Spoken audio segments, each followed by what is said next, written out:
Emosyonado ang mga pasaherong ito habang binabagtas ang isla ng Tubig Indangan sa Tawi-Tawi. Patungo sa isla ng Bonggao, sakay ang bangka o lancha. 30 minutos lang dapat ang biyahe, pero tila yun na raw ang pinakamahaba nilang paglalayag. Nang mga oras kasing yon, idinuduyan na sila ng malalaking alon.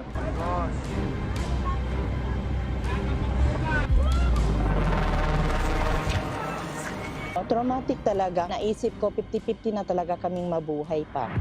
Hampas-hampas yung lansa sa alon. Nagpanik po yung mga tao. Hanggang nagpanik at nag-iyakan ng mga sakay.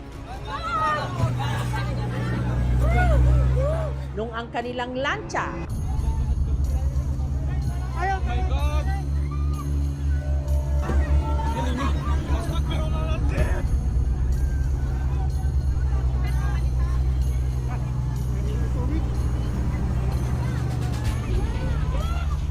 unti-unti nang tumagilid.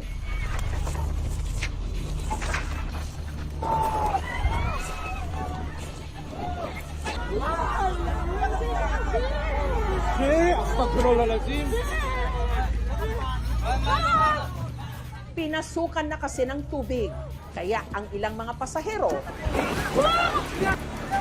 naglundagan na sa dagat.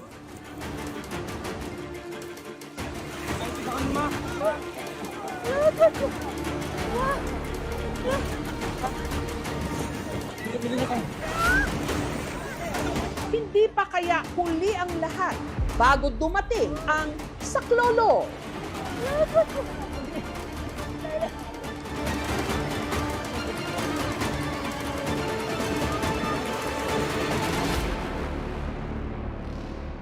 Kwento ng pasaherong si Dutch, pasado alas 7 ng umaga nitong Lunes, nang tumulak ang lancha mula sa isla ng Manok Mangkaw.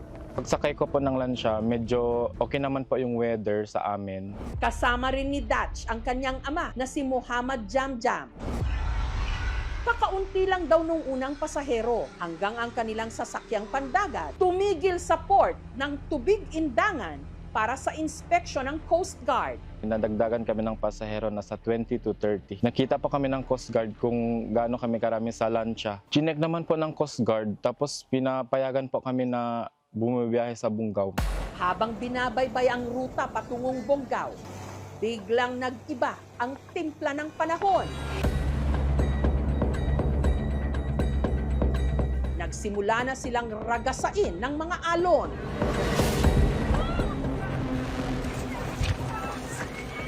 Yung isang crew po, sabi niya, lahat yung mga pasahero dapat pumunta na kayo sa likod. May nararamdaman na po akong kaba doon, sabi ko, ala, hindi na to safe. Hanggang sa ang makina ng lancha tuluyan ng pinasukan ng tubig. Tapos nakita ko na yung mga ibang pasahero nagpapanik.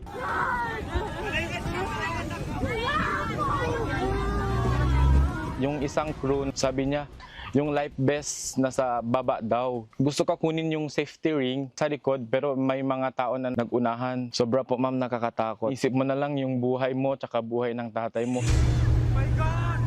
Sina Dutch sinubukang umakyat sa taas ng lancha. Noong mga oras na yon, ang tatay ni Dutch na si Muhammad Jamjam, inaatake na pala ng asthma. Dahil patuloy nang nilalamon ng tubig ang bangka. Sina Dutch napilitang tumalon sa dagat.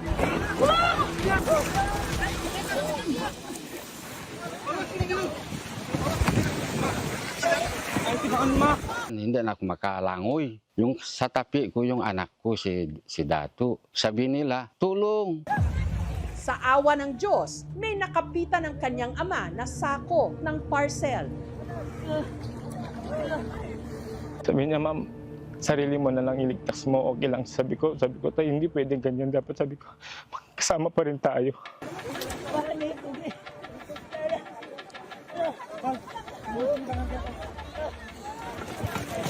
Mabuti na lang at ang isang pasaherong sakay din ng lancha nagawa na palang makatawag sa kaanak nito para manghingi ng rescue. Tinawagan ko po yung WASAR team namin para ma-inform sila at ma-alert.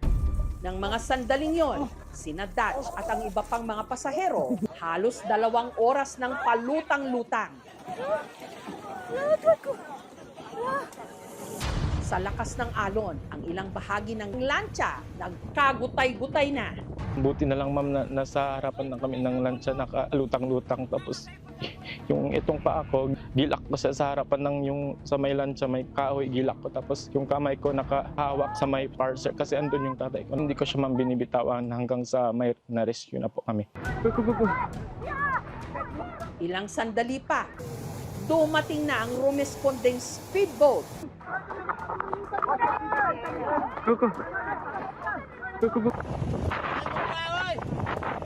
At isa-isa nang naiahon ang mga pasahero. Hello! Ito na kami. Dinala sila sa Integrated Provincial Health Office ng Tawi-Tawi. 12 po yung nadala natin sa ospital. Ang na-admit po is 5 lang. Minor injuries lang po. Yung iba naman is nagka-hypothermia, bumaba yung temperature nila dahil sa lamig.